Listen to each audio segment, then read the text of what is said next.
Prime Minister Netanyahu may have talked the talk on two states, but he has not walked the walk. His own Likud party platform opposes two states. And one must take seriously the Jewish-Israeli narrative that says 100 years ago we had nothing. Then we got Balfour. Then we got the 47 partition. Then we got 78% of the land. Then in 1967 we got 100% of the land, and we're not going anywhere. That's a serious view, and it has an Amen corner, by the way. Certain people perhaps in New Hampshire tonight are part of that Amen corner. Passivity cannot be the response. If we want two states, we have to act. And UN admission for Palestine is precisely the anchor for a two-state future, a clarifying moment. We need to be deeply respectful of the choices that Israelis are going to have to make, difficult choices, and the conversations in Israel. And therefore to understand just how unproductive the lack of clarity is for that Israeli conversation.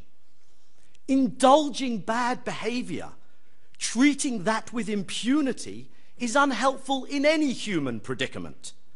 And we encourage the most self-destructive tendencies in Israeli behavior when we pretend that by doing nothing, allowing this slippage away from two states, somehow we're making it easier for Israeli society to change course. We are not. The cost-benefit calculation of Israelis needs to look different. Do we really think that Israel is waiting to leave the territories, just waiting, and the Palestinians just need to ask politely enough and behave well enough, and that's the key to unlock this? Let's acknowledge that it's not going to be easy, but the current policies aren't helping. What then can be done? The Palestinians do actually have options. Violence, I'm against that, that's illegitimate. They can use non-violent, coercive diplomacy of sanctioning. I can see its legitimacy, but I'm not an advocate of that. Or they can use declarative diplomacy, draw a line, lay down a marker to get the attention of Israelis. That's what UN membership is, and I would argue it correlates with what is best, therefore, for Israel. We can't expect the Palestinians to wait forever, and we can't say to them that you can neither have self-determination and express it at the UN, but nor can you accept the one-state reality and argue for equal rights in one state. Suggesting the Palestinians can do neither is unrealistic, but it's also immoral. So if we want to salvage a two-state solution, but at the same time, if we can't impose a solution, and if we can't even prevent deterioration, if we can't even get a settlement freeze, then how do we give oxygen to this gasping for breath two-state idea? We vote to admit Palestine to the UN, and we vote for this motion tonight. UN membership is not a silver bullet.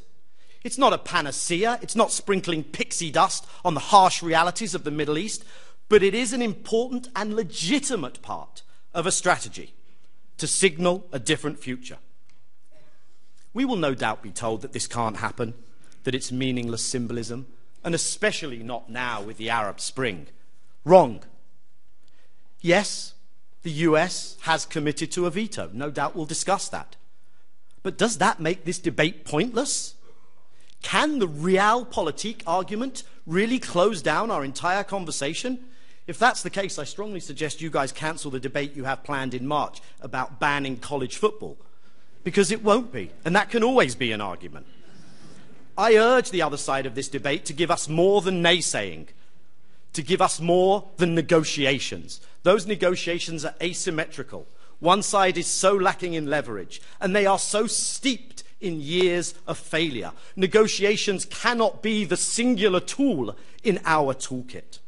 And finally, if we are concerned about Israel's security, then let's acknowledge that hope, too, is a security currency. Hopelessness encourages violence.